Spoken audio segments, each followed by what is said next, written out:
everybody, welcome back to another Nature's Always Right episode. Today I'm going to show you guys the results of my soil block versus plug tray video. If you haven't seen that one, go ahead and click the link above and I'll show you guys how I made soil blocks and how I am testing all of this out.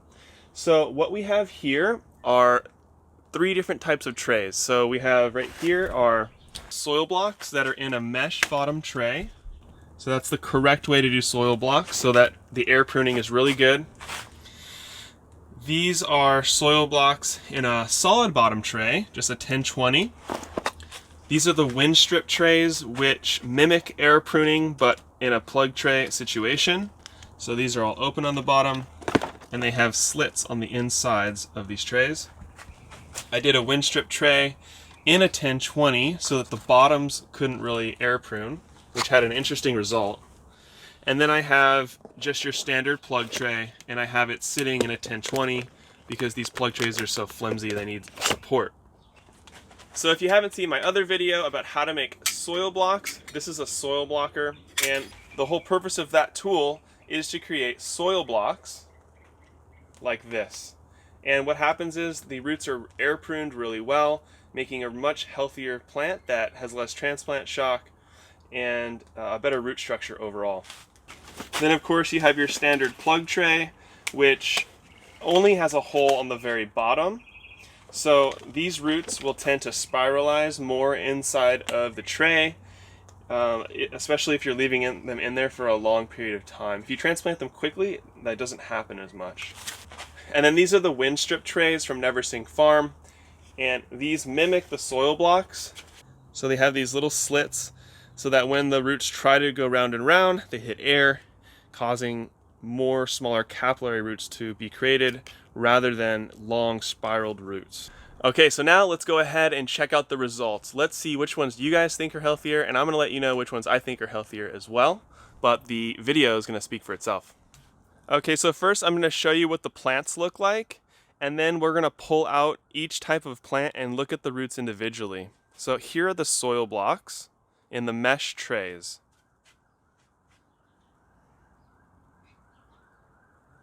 Here's the soil blocks in the 10-20s. These are the Winstrip trays that were kept on a mesh bottom completely open to the air. I did 2 of these,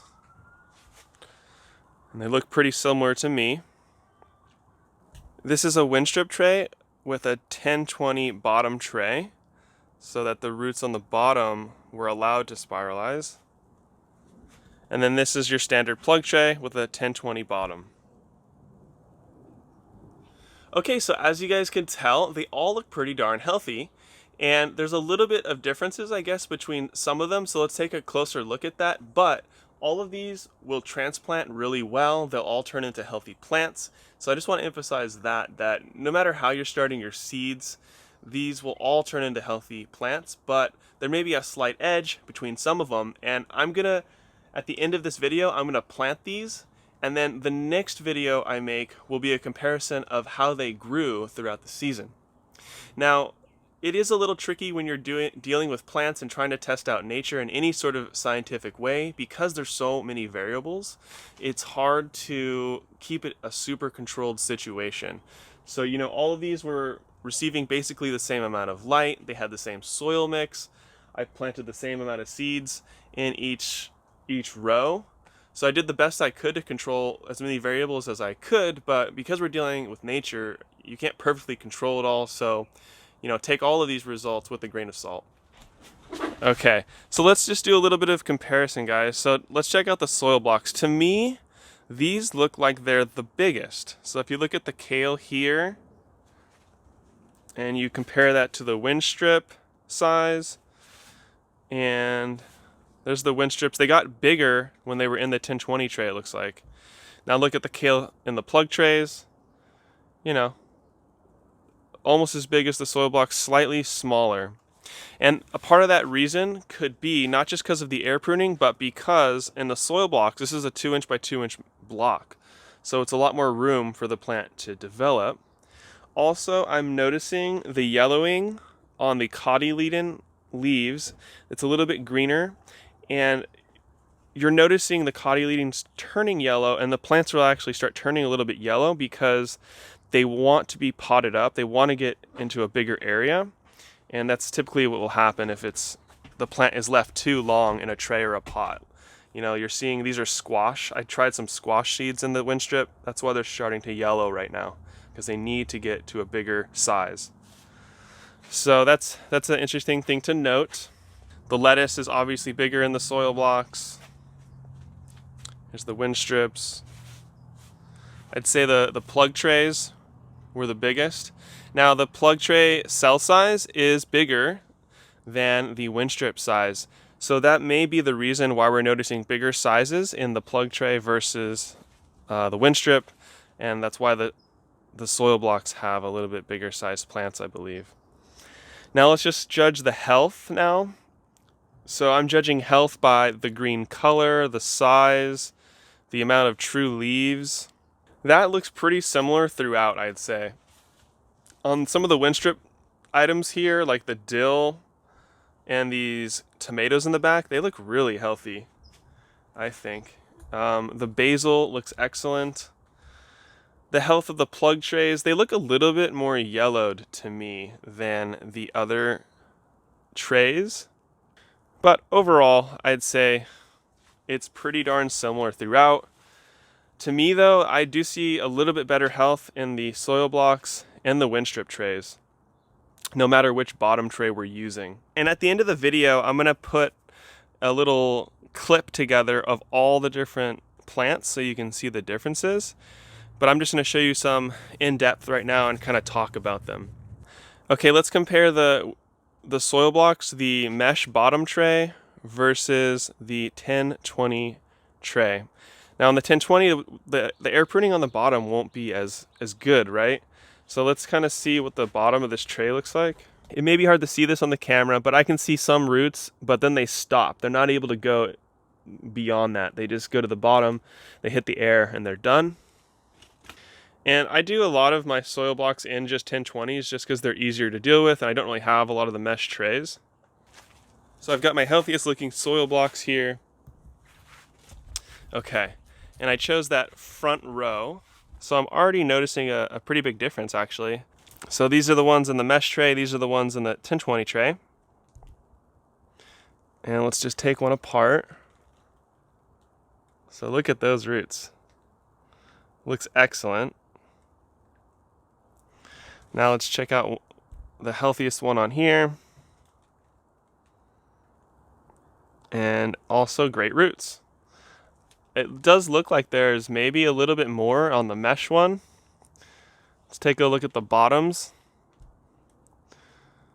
So on the ones with the mesh bottom, the roots really stop and don't grow into these longer roots. But check out on the 1020, the roots started to get much longer and kind of spiral a little bit, but you can kind of pull those off. So it allows longer root development. It does appear though that in the mesh trays, they're getting more of the capillary roots, which is what we want. Another plant, super good. Let's take another look at this. This is the 1020. You know, they're both excellent. They're both gonna do really well. Okay, let's take a look at one more plant in here. So with the mesh bottom here, really filled out roots. There's the bottom. And then here's the roots for the 1020. And you can see how much longer that they're getting because they're not able to air prune. But still really healthy roots on both of them. Okay, so that's the major difference, it seems, between the two soil block trays.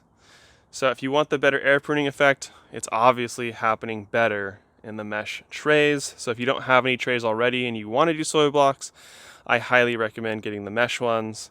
I'll put a link in the description to all the different trays, the soil blocker, the different tools that I use for making these. So let's check out the Winstrip trays. The difference between having a 1020 bottom and just an open bottom It's kind of similar results to what we just looked at with the soil blocks, but so if you check out the bottom of the Winstrip, basically no roots are coming through there. Check this out. So this is the Winstrip with the 1020. So because there's darkness, the roots were able to come out, and this is, created this gigantic mat of roots underneath. So it's kind of negated the effect of the soil blocks. Okay, so let's look at these up close now. So on the lettuce here, this is without a bottom tray, perfectly air pruned roots. This looks really healthy. Here's a kale. You can see on the edges where it hits the slit. Okay, now let's look at the 1020 bottom tray. And look at that. The roots actually even spiralized on the bottom, right? Because we didn't allow for the air pruning.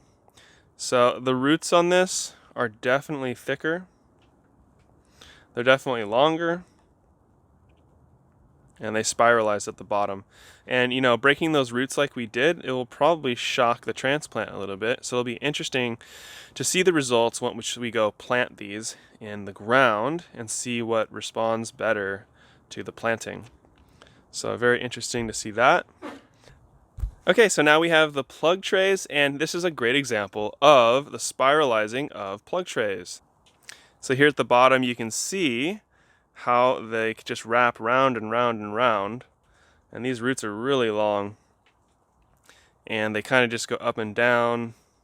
Here's another one spiraling. This is a cucumber. Here's a kale starting to spiral. So that's just the major difference between the idea of the air pruned roots and the idea of the plug trays where they're going to spiral a bit. So currently the results, I still think that the soil blocks with the mesh tray and the Winstrips with the open bottom, that is definitely going to have the best health of the plants. I'm excited to go ahead and plant these and then watch the results from there, and then we can really get a good idea of how big of a difference is there. Do the plug trays kind of lag behind from their transplant shock by a couple days, or is it really negligible? So it'll be really interesting to see those results. All right, so check it out. I just planted everything this morning. I've got everything labeled really well so I know what's what. I've got the irrigation set up, and I'm just filmed a video all about how I set up my irrigation as well, so be sure to check that out when it comes out. So this is the area that I'm going to be doing the test. It gets pretty even light for all these grow bags here. Unfortunately, I don't have an open field where that would be like the perfect place to test with the most even amount of sunlight, but this is gonna do really great for the test, I think. So what I'm gonna do is kind of film probably every day out here for the first 7 days, then once a week, and I'll update you guys maybe in a month all about the growth and how well everything did. And the differences between each of the 5 different setups that I did. Now, what am I gonna do going forward? I planned on using the Winstrips a lot more in certain situations. I really like how lettuce grows in them. I really like even how kale and chard grows in them. I will keep growing tomatoes, any fruiting crops like peppers, things like that have more importance, and I will kind of want to grow bigger before I pot them up. I still will do those in soil blocks, and anything else that makes sense to do it in. I wouldn't do green onions. I wouldn't do celery. I wouldn't cilantro, parsley, dill, all of my herbs. I think I'll do in the Winstrips. Cucumbers, I was pretty happy with them in the Winstrips, and then you just pot them up. Also the tomatoes and the peppers and stuff, they're still great to do in the Winstrips and then pot them up. So you could do everything in the Winstrips without a doubt. You could also do everything in plug trays, and that's what a lot of people do. So I think what we're really talking about here is some fairly negligible differences. But I think that, as you guys can see from the test, as far as the root structure, the soil blocks do look the best, but let's check it out and see what happens once we plant them and see the response. I've noticed in the past that I thought that soil blocks started to grow faster than things that I had in plug trays. So we're going to see in the next video